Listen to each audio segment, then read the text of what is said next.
enmarcada en una ley que el país ya tiene aprobada en el año 2017, que se llama Ley de Urgencia y Emergencia. Es decir, que ante una emergencia que ponga en riesgo la vida, la persona debe atenderse en la institución preparada para tratar esa entidad, independientemente de donde es usuario. Independientemente de donde es usuario. Naturalmente va a haber ahí una tarifa de intercambio, porque si por ejemplo CAMEC va a tratar a un paciente del hospital o de ACE, luego se le debe reponer en su momento, y el Sistema Nacional de Salud va a reponer a través de una tarifa de intercambio preestablecida el tratamiento correspondiente a ese paciente. Pero al paciente no se le va a demorar en preguntarle de dónde es usuario, ni va a tener que ir a su prestador. Va a ir directamente a un centro de ACB que ya va a estar predesignado, y todo el sistema prehospitalario ya va a saber cuál es el centro de ACB. Y frente a la sospecha de ACB, va a trasladar al centro más preparado. No al cercano, al centro preparado. Que en el caso del departamento de Colonia. En el caso del departamento de Colonia, CAMEC va a ser uno de ellos. CAMEC Rosario. Probablemente en alguna otra ciudad de Colonia, debido a la extensión y a los tiempos de traslado, va a haber probablemente otro centro de ACB. CAMEC seguro. CAMEC Rosario. Lo llevo puntualmente a la enfermedad en sí o al golpe en sí. ¿Hay alguna estadística de edades de que gente que pueda tener ese golpe de ACV? Bueno, predomina en las edades por encima de los 65 años, porque allí es donde más frecuentes los factores de riesgo vascular. ¿Tá? Los factores de riesgo vascular hay que recordarlos. Perdón, son la hipertensión arterial, el fumar, el tener diabetes, el tener colesterol, el tener obesidad y el no moverse, o sea, ser sedentario y no hacer ejercicio físico. Como que esos son los factores de riesgo mayores. Y bueno, cuanto más edad tenemos, esos factores de riesgo se nos van juntando. Pero hay niños con un ACV, ahí influyen más las causas de malformaciones congénitas o de problemas genéticos de coagulación. Y por supuesto, personas de cualquier edad pueden tener un ACV, pero el predominio franco es en las edades más avanzadas.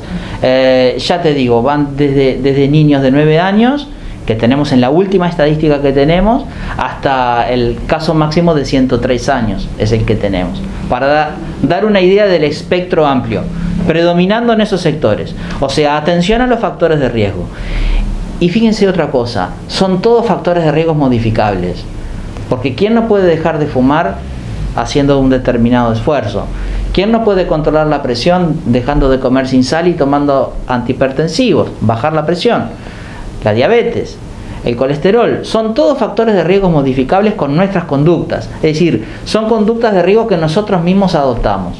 Entonces, ahí hay mucho para trabajar también en mejorar estos factores de riesgo. Y es una parte fundamental del problema. Porque si nosotros hacemos todos los tratamientos y hacemos bien la rehabilitación de la persona que le da este tipo de problema, pero no evitamos que el problema aparezca, que esa es la mejor solución a cualquier problema. Primero evitar que el problema aparezca, y podemos hacerlo, o sea que tenemos mucho para mejorar en ese sentido. Teniendo en cuenta que el tiempo es fundamental, en este caso sí, el diagnóstico, lógicamente, cuanto más rápido mejor. ¿Hay algún protocolo establecido en las instituciones médicas o del Ministerio de Salud Pública cuando los síntomas, por ejemplo, son exclusivamente dolor de cabeza, algo que la mayoría de la población sufre, que son dolores de cabeza intensos, pero que no tiene todo lo otro, no se le complica el habla, no se paraliza? ¿Qué pasa en esos casos? Por suerte ya tenemos todo protocolizado. Tenemos un protocolo de actuación dentro de los hospitales, dentro de las instituciones, que lo tienen todas las instituciones y está subida a la página del Ministerio de Salud Pública.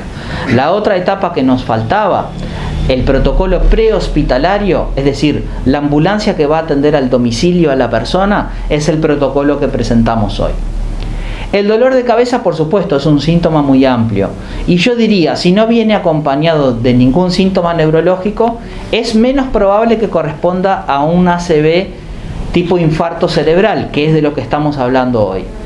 Pero en algunos casos, sin embargo, puede ser un síntoma acompañante de un ACV, es decir, que hay que estar siempre atento al síntoma dolor de cabeza. Por supuesto, una cosa es una persona que sufre de años un problema de dolor de cabeza, probablemente cuando tenga un episodio no se trata de un ACV.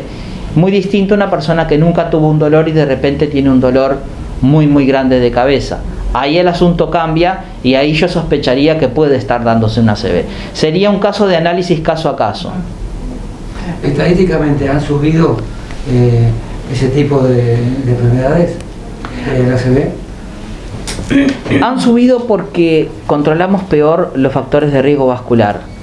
Sin embargo, la mortalidad desde la década del 70 en el Uruguay y en varios países del mundo viene bajando, porque mejoramos mucho la atención prehospitalaria, mejoramos mucho los CTI, ahora tenemos estas técnicas, la trombolisis y la trombectomía, pero son problemas de primer orden. Como decía, la segunda causa de mortalidad, la primera de discapacidad. ¿A partir de cuándo comienza a funcionar este sistema del cálculo? El sistema ya está funcionando. Estos aspectos relativos a las tarifas de intercambio, probablemente antes del 29 de octubre, ya va a quedar operativa.